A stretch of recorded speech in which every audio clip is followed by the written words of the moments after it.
तो भाई लोग कैसे हो। Good morning, welcome back to another video और स्वागत करता हूं आनंद परमार क्लासेस पर।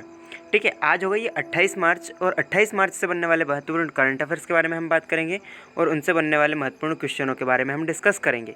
तो चलिए शुरू करते हैं मोटिवेशनल कोट के साथ। तो क्या है, कभी हार मत मानो, क्या पता कामयाबी आपकी एक और कोशिश का इंतज़ार कर रही है। अगर आप हार मान जाते हो तो आप कोई भी काम नहीं कर सकते हो, इसलिए आप किसी भी जो है कार्य उसके लिए तत्पर रहें। और अगर आप एक बार फेल होते हैं तो उसकी दूसरी बार की कोशिश करें कि इस बार मैं कर लूँगा। ठीक है, देखते हैं पहला क्वेश्चन। हाल ही में जारी अंतर्राष्ट्रीय बौद्धिक संपदा सूचकांक 2020 में भारत की रैंक क्या है। तो भैया क्या रैंक है इसकी, ऑप्शन आपके सामने स्क्रीन पर रहे हैं। इसका आपको राइट आंसर टिक करना है, फटाफट टिक कीजिए राइट आंसर क्या आएगा इसका। तो इसका जो राइट आंसर है ऑप्शन बी हमारा राइट आंसर आ जाएगा और वो क्या है 40। ठीक है, जो अंतर्राष्ट्रीय बौद्धिक संपदा सूचकांक 2020 है इसमें भारत की रैंक जो है कि 40 रही है। ठीक है, अब इसके बारे में जान लेते हैं।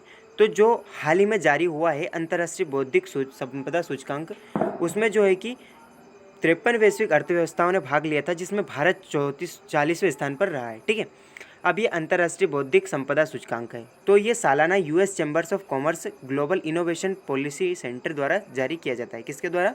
GIPC के द्वारा।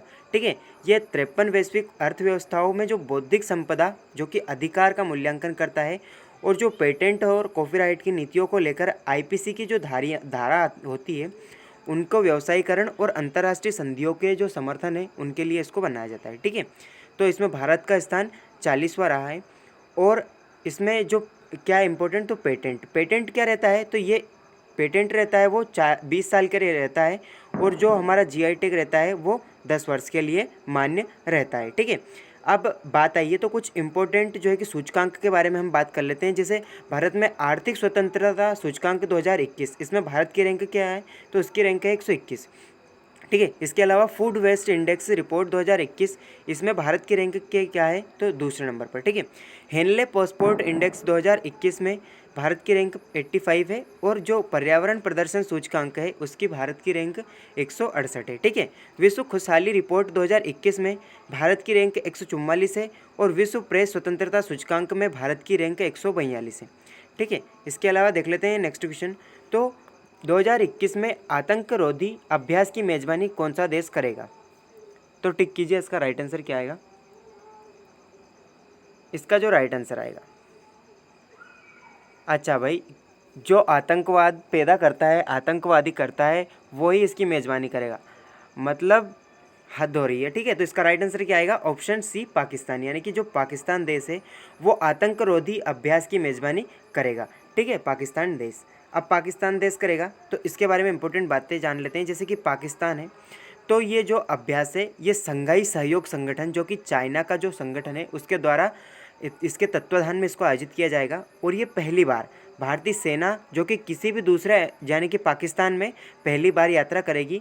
और ये 18 मार्च 2021 को जो उज्बेकिस्तान के ताशकंद में जो आयोजित SCO की रीजनल एंटी टेररिस्ट स्ट्रक्चर जो कि रेड्स है उसकी 36वीं बैठक के दौरान जो आतंकवाद रोधी अभ्यास है उसको आयोजित करने का इसमें निर्णय लिया गया है। ठीक है, अब पाकिस्तान की बात की गई है तो हम कुछ इंपॉर्टेंट बातें कर लेते हैं पाकिस्तान के बारे में। तो पाकिस्तान की राजधानी क्या है, इस्लामाबाद। और यहाँ के जो प्राइम मिनिस्टर है वो कौन है, तो आरिफ अलवी। और यहाँ के जो प्रधानमंत्री है इमरान खान है। ठीक है, इसके अलावा जैसे कि आप मैप में देख सकते हो पाकिस्तान को। ठीक है, तो अब ये पाकिस्तान है, यहाँ से इंडिया का मैप, ये यहाँ से जो इतना है ये पाकिस्तान के जो कंट्रोल में है, यानी कि लाइन ऑफ कंट्रोल यहाँ पर है।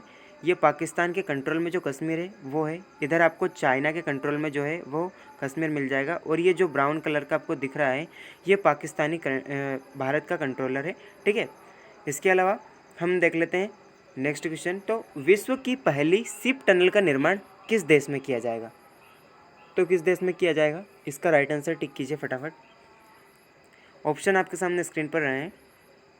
इसका जो राइट आंसर है ऑप्शन ए नॉर्वे। ठीक है, जो नॉर्वे देश है उसमें जो है कि पहली शिप टनल का निर्माण किया जा रहा है। अब नॉर्वे देश में किया जा रहा है तो नॉर्वे की राजधानी क्या है, ओस्लो।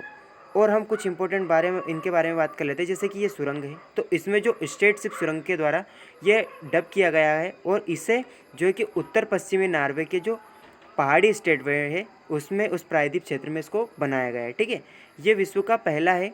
इसके अलावा ये सुरंग कुल 2 किलोमीटर यानी कि 1.7 किलोमीटर के समथिंग में रहेगी। ठीक है, इसके अलावा इस सुरंग की जो लंबाई है वो 49 मीटर और इसकी ऊंचाई 161 फीट रहेगी। ठीक है, इसके अलावा देख लेते हैं हम नॉर्वे। तो नॉर्वे की राजधानी ओस्लो है, आप जैसे कि मैप में देख सकते हो। और तो नॉर्वे में क्या इंपॉर्टेंट है, जो शांति का सम्मान दिया जाता है यानी कि शांति का नोबेल प्राइज़ है एकमात्र, वो नॉर्वे की राजधानी ओस्लो में दिया जाता है। इसके अलावा जो सारे 5 जो है कि नोबेल प्राइजेस स्वीडन की राजधानी रिक्सडॉग में दिया जाता है। और अल्फ्रेड नोबेल की याद में इसे 1901 से प्रारंभ किया गया है और नोबेल प्राइज़ जो है कि 6 क्षेत्रों में दिया जाता है।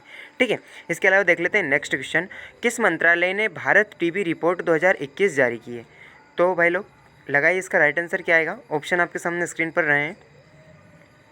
इसका जो राइट आंसर है, अच्छा मैं बता देता हूँ, तो जो स्वास्थ्य एवं परिवार कल्याण मंत्रालय है, ठीक है, इसने जो है कि भारत में जो टीबी रिपोर्ट 2021 जारी की है, अब इसने की है, तो हम कुछ इंपॉर्टेंट बातें जान लेते हैं। जैसे कि स्वास्थ्य और परिवार कल्याण मंत्रालय, इसके मंत्री कौन है, तो डॉक्टर हर्षवर्धन सिंह है। इसके अलावा भारत में जो टीबी रिपोर्ट 2021 जारी की गई है, इस रिपोर्ट ने जो है कि 2020 में तपेदिक के मामले के पंजीकरण में 24% जो है कि इस साल अगले साल के दर में वृद्धि कर दी गई है।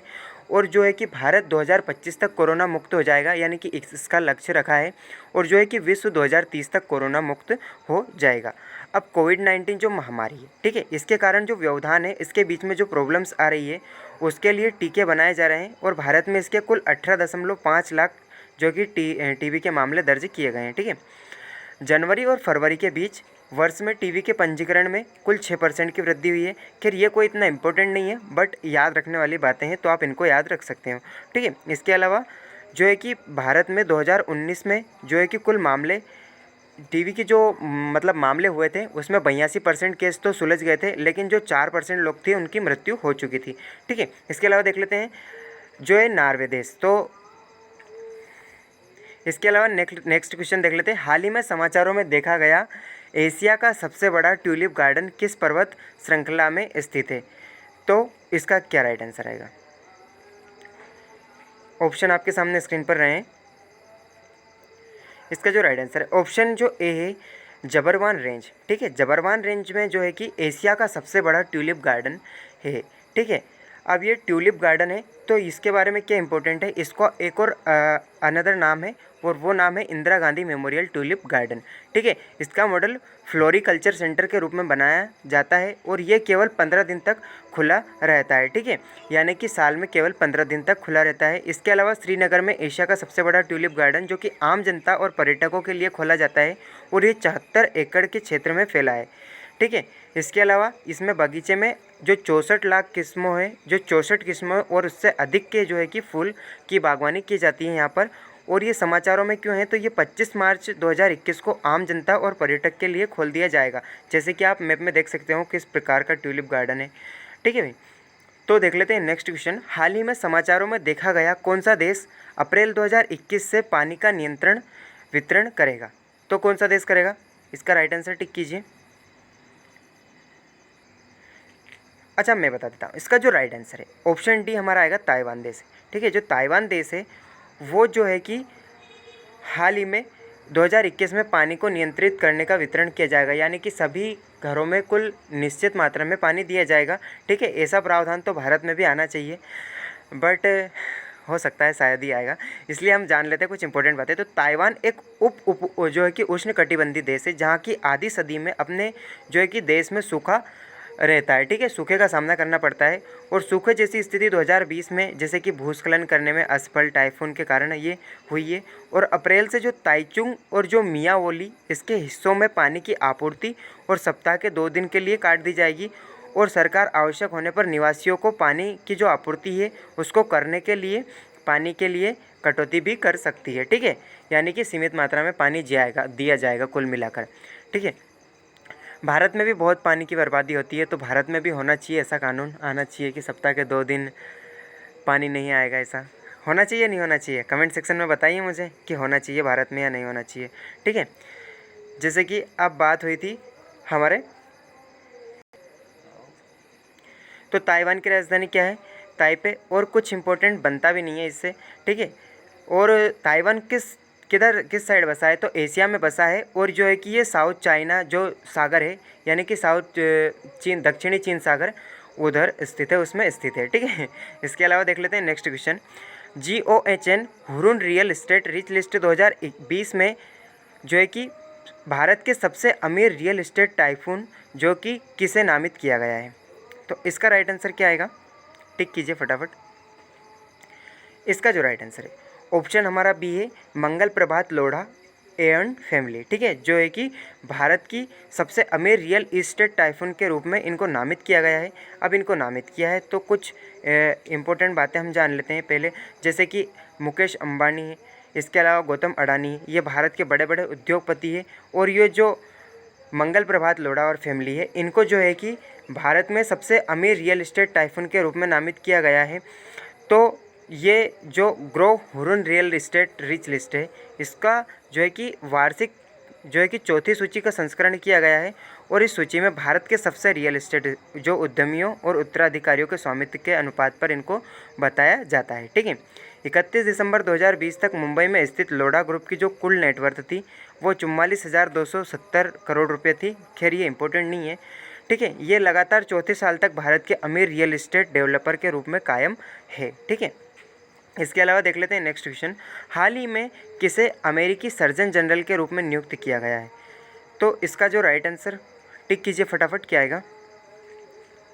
इसका जो राइट आंसर है ऑप्शन जो हमारा ए है, विवेक मूर्ति, उनको जो है कि अमेरिका के सर्जन जनरल के रूप में जो बाइडेन ने नियुक्त किया है। अब कुछ बात हम अमेरिका के बारे में कर लेते हैं। वैसे हम डेली अमेरिका के बारे में कुछ बातें करते रहते हैं, सो अमेरिका के बारे में हम कम ही बात करेंगे। जो अमेरिका का उच्च सदन है उसे सीनेट कहा जाता है, और इसमें अमेरिका के जो राष्ट्रपति है जो बाइडेन यानी कि प्रशासक, उनके तहत सर्जन जनरल के रूप में अमेरिकी डॉक्टर विवेक मूर्ति की नियुक्ति की गई है, और इन्हें 57 से 43 वोट दिए गए हैं, ठीक है। अब ये दूसरी बार अमेरिका के जो है कि सर्जन जनरल पद पर रहेंगे, और इससे पहले डॉक्टर मूर्ति को 2011 में जो कि बराक ओबामा है उनके द्वारा जो है कि नामित किया गया था, और 2017 में जो हमारे यानी कि पूर्व जो राष्ट्रपति थे डोनाल्ड ट्रंप, उनने इनको हटा दिया था, और वापस से जो है कि जो बाइडेन ने इनको प्रशासन के जो सर्जन जनरल है वो नामित कर दिया गया है, ठीक है। अब इसके अलावा देख लेते हैं हम, CBSE ने रिक्त स्थान के लिए योग्यता आधारित मूल्यांकन फ्रेमवर्क शुरू किया है, तो कौन कौन से सब्जेक्ट के लिए किया है, इसका आपको राइट आंसर लगाना है। फटाफट टिक कीजिए, राइट आंसर इसका क्या आएगा। ऑप्शन आपके सामने स्क्रीन पर रहे हैं, तो इसका जो राइट आंसर है ऑप्शन आपको डी मिल जाएगा, उपरोक्त सभी, यानी कि अंग्रेजी, विज्ञान और गणित, इनकी योग्यता के लिए जो इन पर आधारित मूल्यांकन है उनका फ्रेमवर्क शुरू किया जाएगा। और ये किसने किया है, तो CBSE यानी कि central board of secondary education, ठीक है, CBSE ने यानी किया है। तो इसका जो है कि हेड कौन है, CBSE का डायरेक्टर कौन है, तो मनोज आहूजा है, और इससे पहले अनीता करवाल थी, ठीक है। अब ये किया है तो ये 25 मार्च 2021 को केंद्रीय जो है कि माध्यमिक शिक्षा मंडल बोर्ड CBSE इसके द्वारा जारी किया गया है, और इसकी योग्यता के आधार पर इसको मूल्यांकन फ्रेमवर्क इसको शुरू किया गया है, ठीक है। इसे अंग्रेजी पढ़ने वाले और विज्ञान गणित जैसे 3 विषयों के लिए 6 से 10 कक्षाओं में लॉन्च किया है, और ये CBSE योग्यता आधारित शिक्षा योजना है। इसका एक हिस्सा है जो 2-3 वर्षों में नई राष्ट्रीय शिक्षा नीति यानी कि NEP के अनुसार मौजूदा जो कि रोटेट लर्निंग मॉडल में बदल देगा, ठीक है। अच्छा, आप मेरे को बताएंगे कि जो भारत की नई शिक्षा नीति है वो किस अनुपात में आई है, जैसे पहले 10+2 थी, तो अब किस अनुपात में, ठीक है। अब मुझे कमेंट सेक्शन में बताना है आपको, ठीक है। सो देख लेते हैं, आज मैं आपके लिए एक ट्रिक लेकर आता हूँ, जैसे कवक से होने वाले रोग हैं, ठीक है, जो एग्ज़ाम में बार बार पूछे जाते हैं, तो उसकी ट्रिक क्या है आप देख लीजिए। गंजा दामाद खाए फ्रूट, भाई गंजा दामाद को खिला दो फ्रूट। तो जैसे हम ट्रिक से बात कर लेते हैं, गंजा, तो गंजा से क्या आ जाएगा, हमारा गंजापन। दामा यानी कि दामाद से हो जाएगा दमा, और द यानी कि द से हो जाएगा दामाद, यानी कि दमा से दामा, और दाद से दाद, ठीक है। खाए यानी खाज और खुजली, और इसके अलावा फ्रूट यानी कि फ्रूट एथलीट, ठीक है। तो हमारी ट्रिक जो है गंजा दामाद खाए फ्रूट, आप नहीं मानोगे, मतलब गंजे दामाद बेचारे को फ्रूट खिला के ही मानोगे, ठीक है। तो खिला दो फ्रूट और याद कर लो इनको, क्योंकि एक क्वेश्चन इंपॉर्टेंट है और एग्ज़ाम में ये बन सकता है, ठीक है। मंजिल मिलेगी भटक कर ही सही, गुमराह तो वो होंगे जो घर से ही निकले ही नहीं, ठीक है। मंजिल मिलेगी भटक कर ही सही, गुमराह तो वो है जो घर से निकले ही नहीं। हम तो निकल चुके हैं और तैयारी कर रहे हैं, तो आगे आइए और आप कर सकते हो। आप एग्ज़ाम फाइट कीजिए, एक बार असफलता मिलती है तो कोई बात नहीं है, नेक्स्ट टाइम कीजिए प्रयास और आप ज़रूर सफल होंगे। हम आपके उज्जवल भविष्य की कामना करते हैं। So that is for today guys. आज के वीडियो में बस इतना ही। वीडियो पसंद आया हो तो लाइक करें, अपने दोस्तों के साथ शेयर करें और ऐसे ही और अधिक वीडियोस देखने के लिए आनंद परमार क्लासेस को फॉलो कीजिए, सब्सक्राइब कीजिए और आप कोई से भी सोशल मीडिया पर जाकर आनंद परमार क्लासेस को फॉलो कर सकते हैं। So keep learning, keep watching and keep growing. Thank you for watching.